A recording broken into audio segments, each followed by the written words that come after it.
हाँ जी बच्चों, कल हमने स्ट्रक्चर्स की थी अलग अलग कंपाउंड्स की, और उसके लिए वीडियो आपको डाल दिया गया था, हो सकता है आपने सबने देखी भी होगी। इसके बाद कोवालेंट बॉन्ड की कैरेक्टरिस्टिक, जिस तरह से हमने आयनिक बॉन्ड की characteristic metal and non metal में की थी, उसी तरह से कोवालेंट बॉन्ड की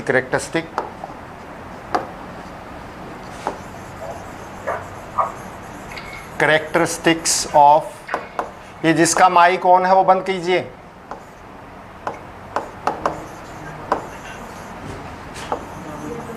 कोवालेंट कंपाउंड्स, क्योंकि जिसमें कोवालेंट बॉन्ड होगा वो कंपाउंड को हम क्या बोलते हैं? कोवालेंट कंपाउंड बोलते हैं। तो characteristics of covalent compounds, 1, these have low melting point. इनका मेल्टिंग पॉइंट क्या होता है? लो मेल्टिंग पॉइंट लो होता है as compare to the ionic. Ionic का मेल्टिंग पॉइंट हाई होता है और कोवालेंट का मेल्टिंग पॉइंट लो होता है। Melting point and boiling point दोनों ही बातें लो होंगी। क्यों होंगे लो? क्योंकि आयनिक बॉन्ड स्ट्रोंग होता है और ये कोवालेंट बॉन्ड जो है वीक होता है, और वीक बॉन्ड होने की वजह से कम एनर्जी पे ही ये क्या हो जाते हैं? बॉन्ड डिकम्पोज हो जाता है, ब्रेकअप हो जाता है। इस करके इनका मेल्टिंग पॉइंट और बॉइलिंग पॉइंट लो होता है। Secondly, these are found in solid, liquid and gaseous state। तीनों स्टेट में अवेलेबल होते हैं ये कंपाउंड। जो ऑर्गेनिक कंपाउंड है, कार्बन कंपाउंड है, वो सॉलिड, लिक्विड और गैसियस तीनों स्टेट में अवेलेबल होते हैं। हमने देखा था आयनिक कंपाउंड जो है वो मोस्टली सॉलिड होते हैं, बट कोवालेंट कंपाउंड्स जो हैं वो सॉलिड, लिक्विड एंड गैसेस तीनों स्टेट के अंदर होते हैं। मेल्टिंग पॉइंट लो होता है। These are generally soluble in organic solvents।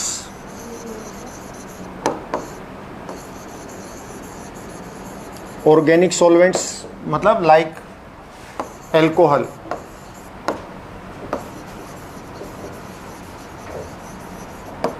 Carbon tetrachloride etcetera, इनमें सोल्यूबल होते हैं ज़्यादातर ये, and very less soluble in water,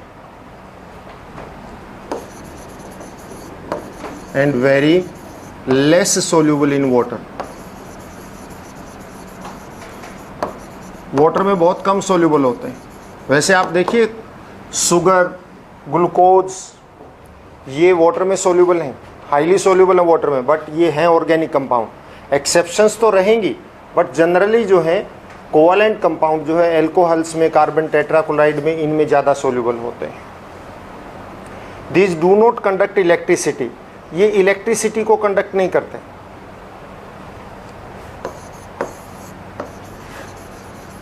these do not conduct electricity.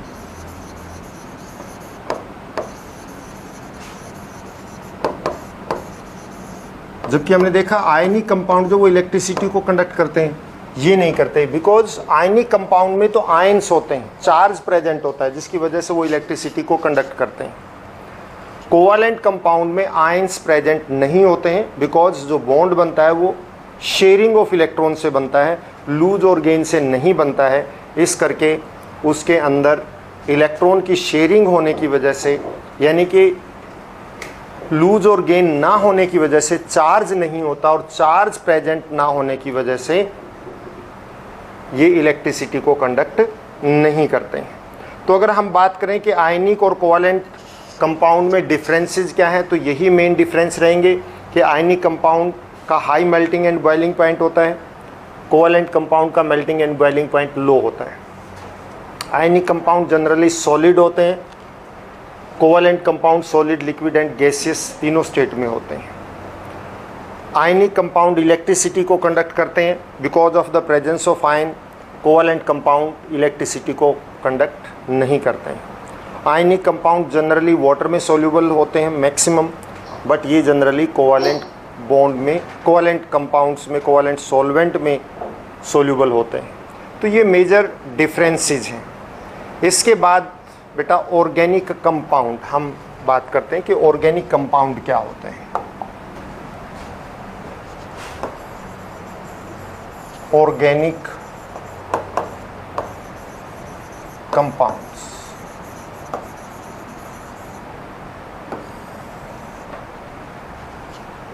Organic compound, organic word ही जो है वो लाइफ से रिलेटेड है।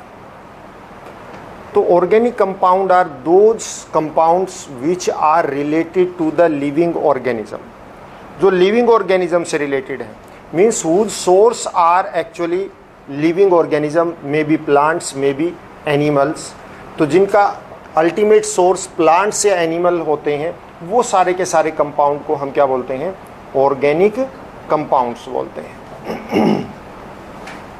ऑर्गेनिक कंपाउंड की मतलब ऐसा मानते हैं हम कि ऑर्गेनिक कंपाउंड की जो फॉर्मेशन है वो प्लांट्स और एनिमल्स से ही हुई है सब में।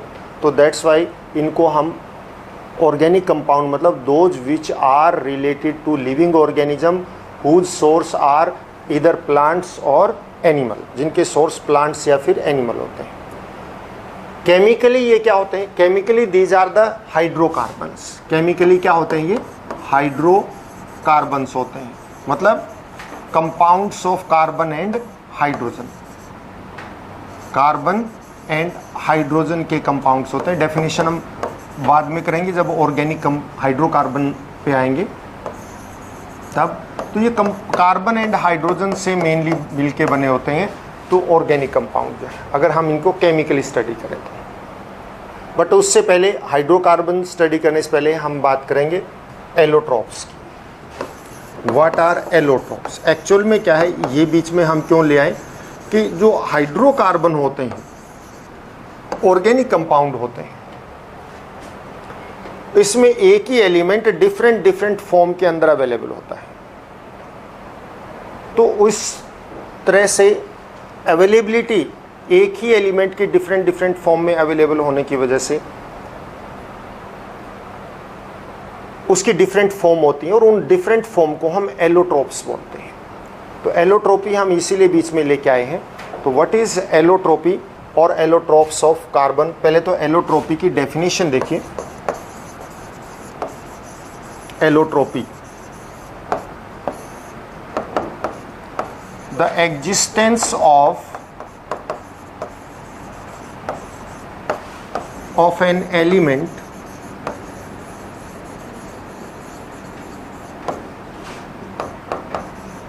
into two or more forms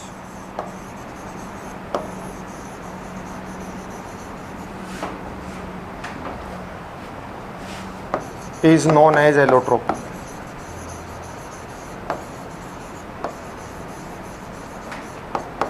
एक ही एलिमेंट का टू या टू से ज़्यादा फॉर्म में एग्जिस्ट करना, इसको हम एलोट्रोपी बोलते हैं। For example, carbon has 3 major allotropes,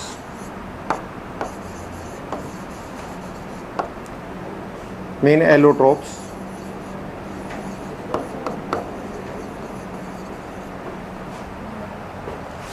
That is diamond,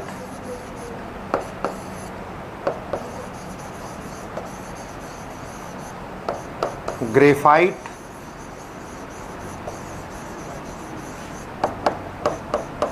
and Buckminster fullerene.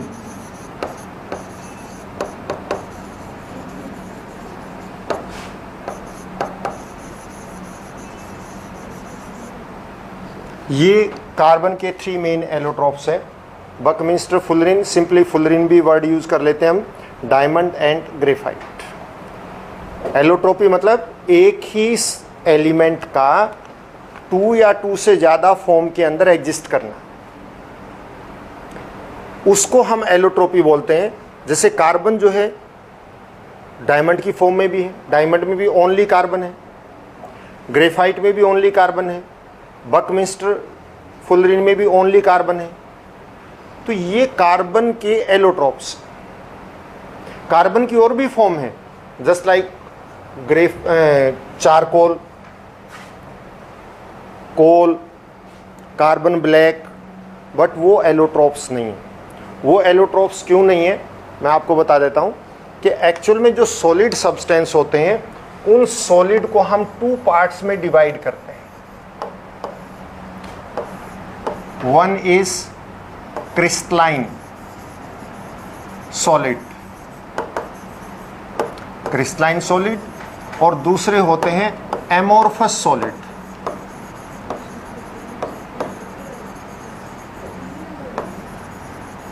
Crystalline solid वो होते हैं जिसके एक मॉलिक्यूल की स्ट्रक्चर फिक्स होती है, उसको हम क्रिस्टल बोलते हैं।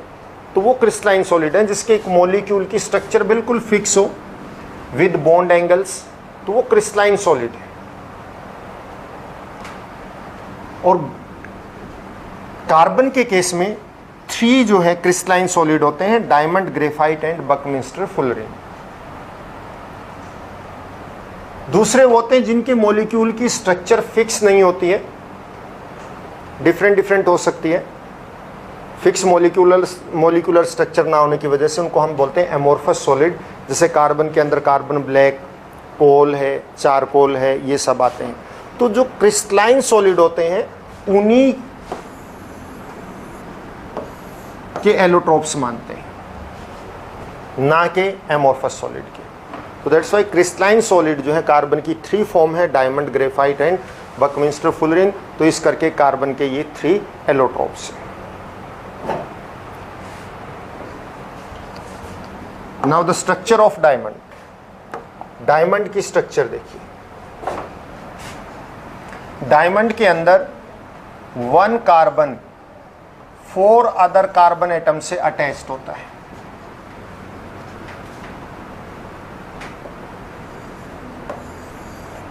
वन कार्बन जो है 4 अदर कार्बन एटम से अटैच्ड होता है।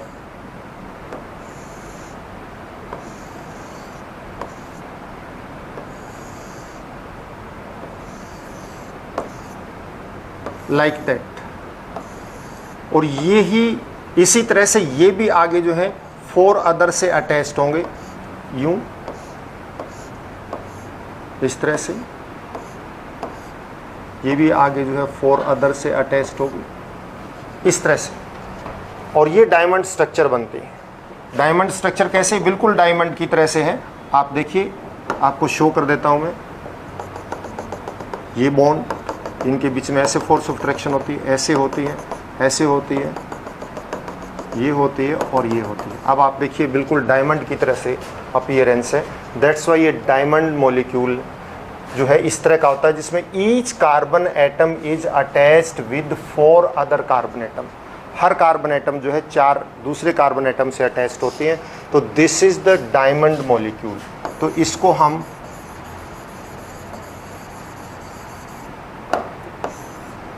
ये फिक्स स्ट्रक्चर है, क्रिस्टलाइन सॉलिड है। तो डायमंड मॉलिक्यूल के अंदर हम क्या कहेंगे कि 1 carbon atom is attached with 4 other carbon atoms and it is very hard, बहुत ही हार्ड होता है। And its structure is known as tetrahedral structure. इसकी स्ट्रक्चर को हम क्या बोलते हैं, टेट्राहेड्रल।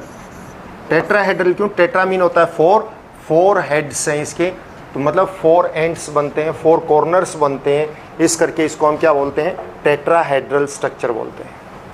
मेन प्रॉपर्टीज क्या है, diamond that is the hardest natural substance. ये क्या है, हार्डेस्ट नेचुरल सब्सटेंस। नेचर में इससे हार्ड कोई सब्सटेंस नहीं।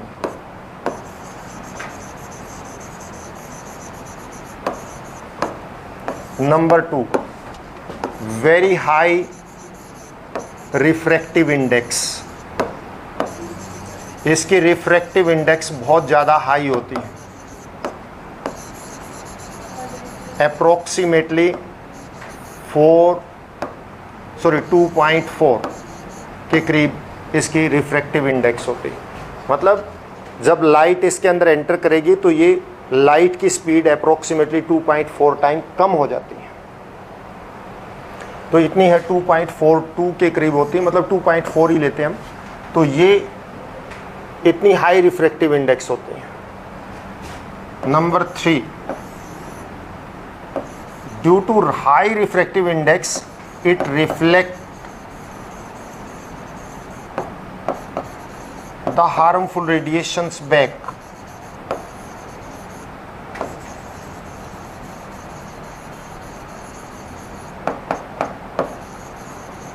और इसी वजह से इसका यूज हम जो एयरक्राफ्ट होते हैं, जो स्पेस क्राफ्ट होते हैं जिसके अंदर एस्ट्रोनट्स जाते हैं, उनकी विंडोज़ के अंदर लगाते हैं, सो दैट के हार्मफुल रेडिएशन जो आते हैं, इंफ्रारेड अल्ट्रावायलेट रेडिएशन, वो अंदर एंटर ना करें और डायमंड जो उनको वापस बैक रिफ्लेक्ट कर देता है। वेरी हाई मेल्टिंग पॉइंट, इसका मेल्टिंग पॉइंट बहुत ज़्यादा हाई होता है, very high melting point, hardest है, वेरी हाई रिफ्रैक्टिव इंडेक्स है और हार्मफुल रेडिएशन को रिफ्लेक्ट कर देता है। मेल्टिंग पॉइंट बहुत ज़्यादा हाई है, हीट एंड उसका इलेक्ट्रिसिटी का बैड कंडक्टर है, मतलब वो कंडक्ट नहीं करता उसको, वो तो कार्बन का कोई भी नहीं करेगा। Very poor conductor of heat,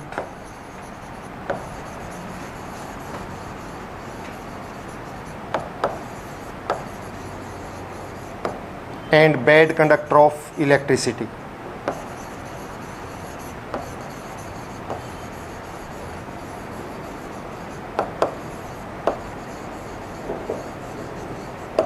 electricity का बैड कंडक्टर होता है।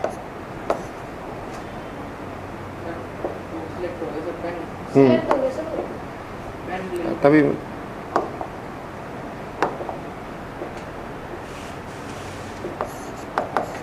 Electricity when burn in fire, यानी ऑक्सीजन की प्रेजेंस में फायर में बर्न होगा तो it produce carbon dioxide, carbon dioxide बनेगी और ख़त्म हो जाएगा, पता ही नहीं लगेगा। तो ये डायमंड की मेजर प्रॉपर्टीज़ हैं।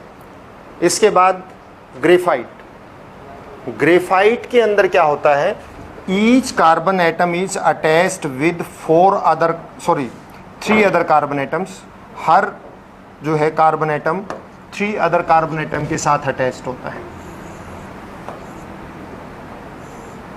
And form hexagonal ring structure.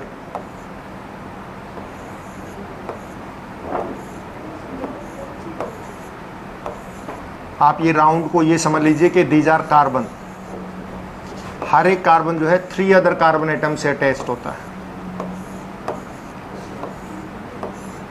और इस तरह से हेक्सागोनल रिंग स्ट्रक्चर फॉर्म करता है।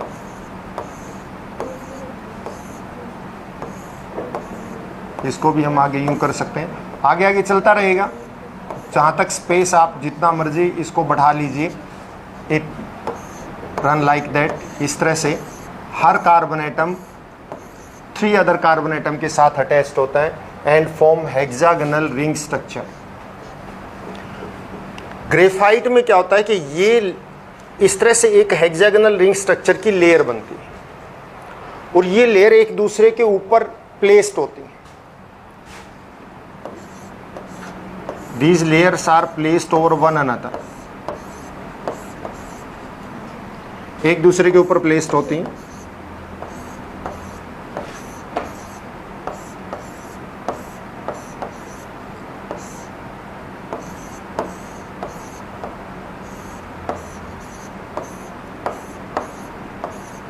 And between these layers there is weak force of attraction, इनके बीच में क्या होते हैं, वीक फोर्स ऑफ अट्रैक्शन होती है। इन लेयर्स के बीच में जो है वीक फोर्स ऑफ अट्रैक्शन होती है, लेयर्स के बीच में ऐसे।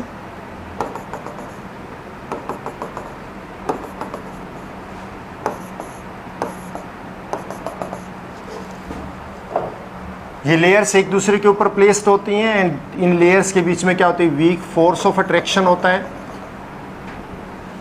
एंड इन वीक फोर्स ऑफ अट्रैक्शन को हम बोलते हैं weak van der Waals forces. Due to these weak forces, these layers can slip over one another. ये लेयर एक दूसरे के ऊपर स्लिप होती रहती है। So graphite is slippery in nature, soapy in touch. आप क्या कहेंगे? In graphite, each carbon atom is attached with 3 other carbon atoms to form hexagonal ring structure. देखिए आप एक रिंग जो है वो हेक्सागन फॉर्म कर रहा है, तो hexagonal ring structure, these are attached with each other and form layers, और लेयर्स फॉर्म करती हैं। These layers are placed over one another, ये लेयर एक दूसरे के ऊपर रखी होती हैं, and between the layers there is weak force called weak van der Waals forces. और ये वीक फोर्सेज हैं। Due to weak forces These layers can slip over one another, एक दूसरे के ऊपर स्लिप कर सकती हैं, और स्लिप करने की वजह से ये क्या होता है, स्लिपरी या आप कहें सोपी इन टच होता है। तो आप ग्रेफाइट की प्रॉपर्टीज़ की बात करें, आप देखिए इसमें each carbon atom is attached with 3 other carbon atoms. तो इसका मतलब क्या है, 1 इलेक्ट्रॉन फ्री, क्योंकि कार्बन के आउटर मोस्ट शेल में कितने इलेक्ट्रॉन होते हैं, देयर आर 4, और यहाँ पे 3 अटैच्ड हैं, उसकी वैलेंसी 4 है, अटैच 3 है, तो 1 electron is free. Due to that free electron it conduct electricity. Graphite is good conductor of electricity.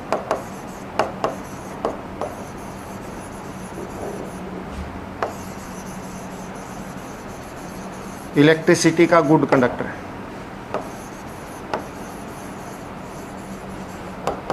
But poor conductor of heat. Heat का पुअर कंडक्टर ही होता है। Melting point is high and that's why it is used to make crucibles to melt the metals. कि इसका use जो हम एक small container जो लैब के अंदर यूज होता है उसको हम क्रूसिबल बोलते हैं, क्रूसिबल बनाने के लिए यूज करते हैं, मेटल वगैरह को मेल्ट करने के लिए, क्योंकि इसका मेल्टिंग पॉइंट जो है क्या है, हाई होता है। But it is good conductor of electricity. Electricity का गुड कंडक्टर है, हीट का पुअर कंडक्टर है। कॉमन सॉल्वेंट में इनसोल्यूबल होता है, मतलब वाटर के अंदर या जितने भी ऑयल्स हैं उनके अंदर ये सोल्यूबल नहीं होता है। सोपी इन टच आपको बार बार बताया गया है, सोपी इन टच।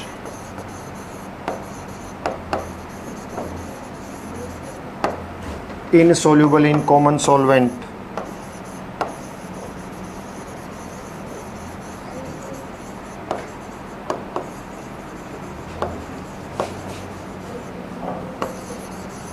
कॉमन सॉल्वेंट्स में ये इनसोल्यूबल होता है।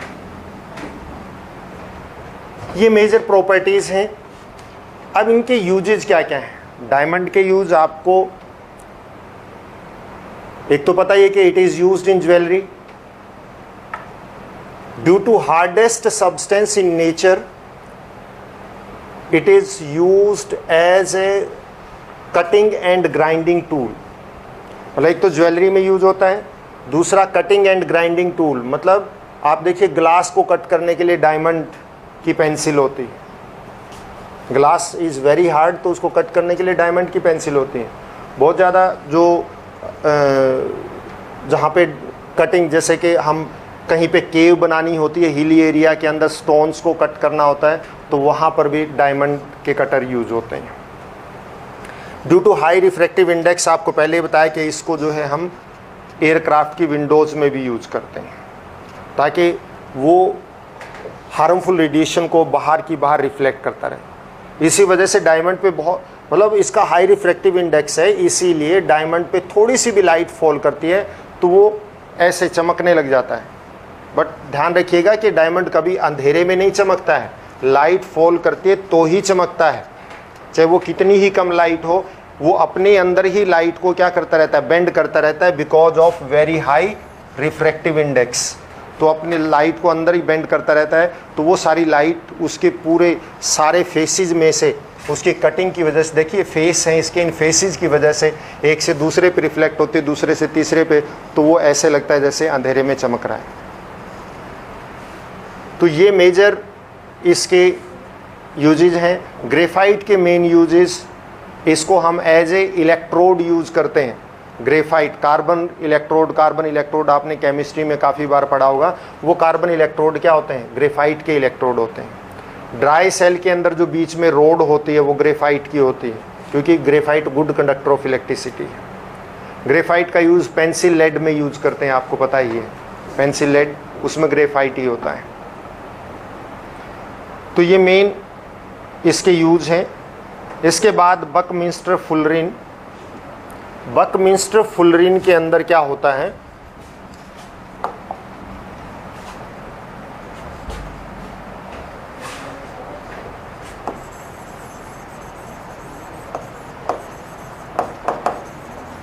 बकमिंस्टर फुलरिन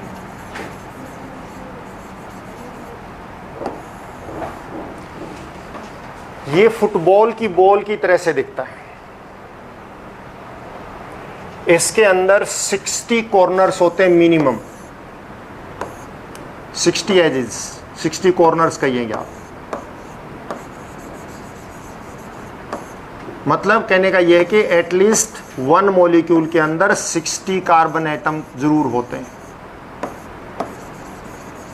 हर कॉर्नर पे एक कार्बन एटम होता है, तो एटलीस्ट मतलब स्मॉलेस्ट मॉलिक्यूल जो है उसके अंदर 60 कार्बन एटम जरूर होते हैं। और इसकी स्ट्रक्चर जो है फुटबॉल की तरह से होती है, और एक वन मॉलिक्यूल के अंदर 12 पेंटागनल स्ट्रक्चर होती हैं, यानी इस तरह से स्ट्रक्चर होती है पेंटागनल 12, हर कॉर्नर पे एक कार्बन रहेगा, एंड 20 हेक्सागनल स्ट्रक्चर होती हैं।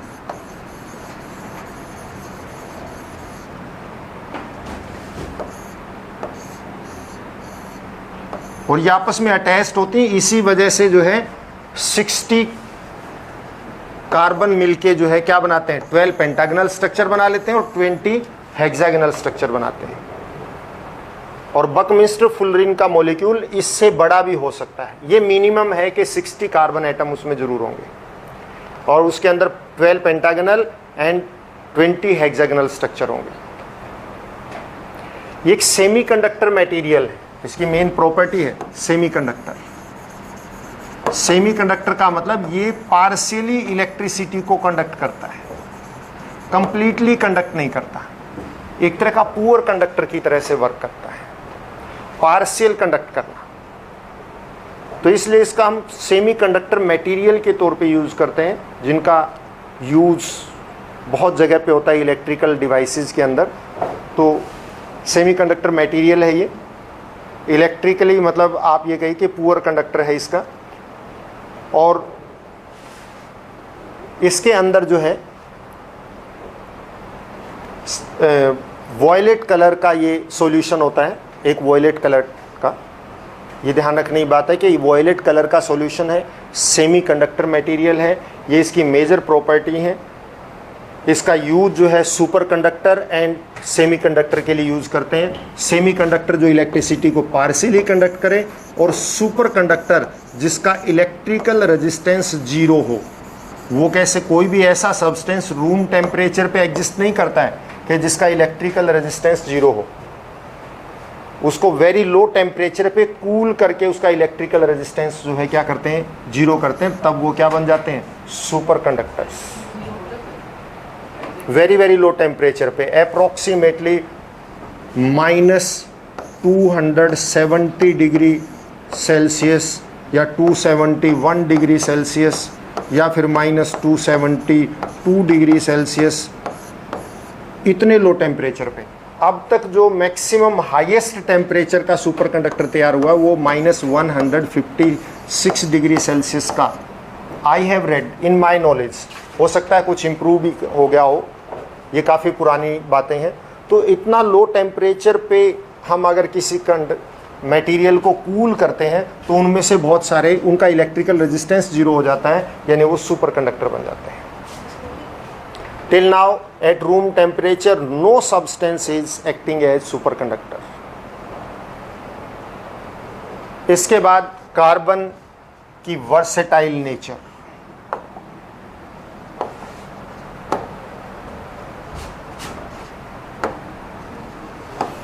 वर्सेटाइल नेचर ऑफ कार्बन मतलब कार्बन की यूनिक नेचर जो अलग सब बाकी सब से क्या है, डिफरेंट है, उसको हम वर्सेटाइल बोलते हैं। तो versatile nature of carbon.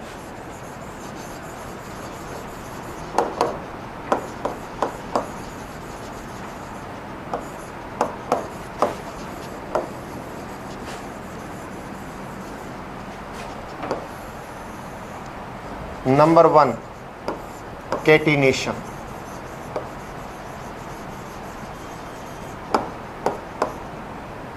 Number 2 tetravalency.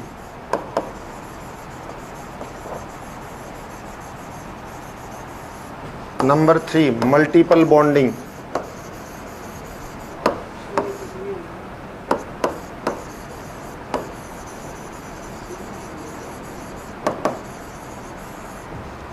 Number 4 isomerisation.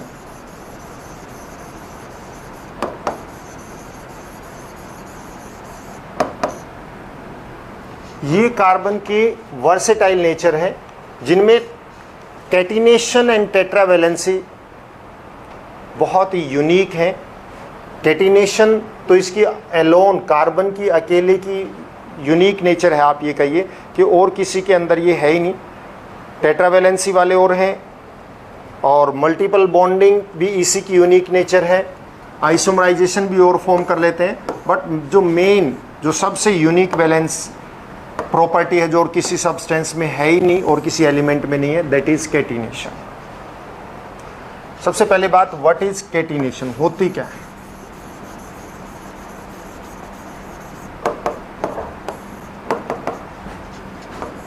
The property of an element, और या प्रॉपर्टी ऑफ कार्बन भी कह सकते हैं आप, क्योंकि और किसी के पास ये है ही नहीं, to join with itself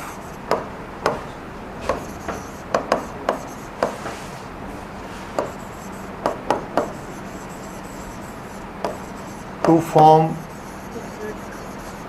different kind of long chains, या different kind of chains कह सकते हैं आप।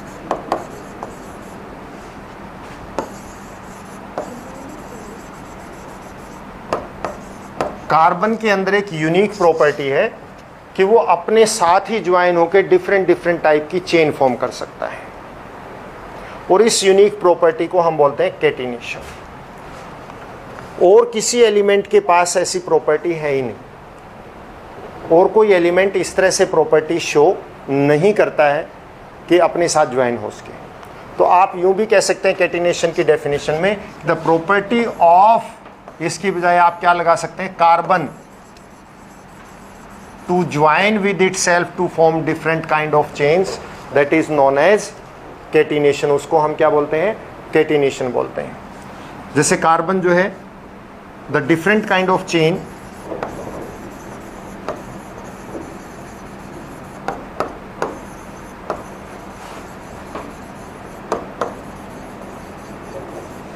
में भी क्या हो सकती हैं, one is open chain, mainly 2 type की होती हैं, open chain and another is close chain. ये 2 तरह की चेन फॉर्म कर सकता है, open chain and close chain. Open chain और क्लोज चेन, ये 2 तरह की चेन फॉर्म कर सकता है।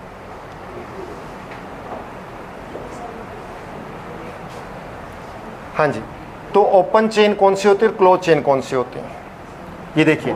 मतलब कार्बन में एक सिंपल, हम नेक्स्ट लेक्चर में बाकी डिस्कस करेंगे, ये ओपन चेन है, और क्लोज चेन का मतलब ये होता है कि उसके एंड्स जो हैं वो आपस में इस तरह से क्लोज है। सॉरी,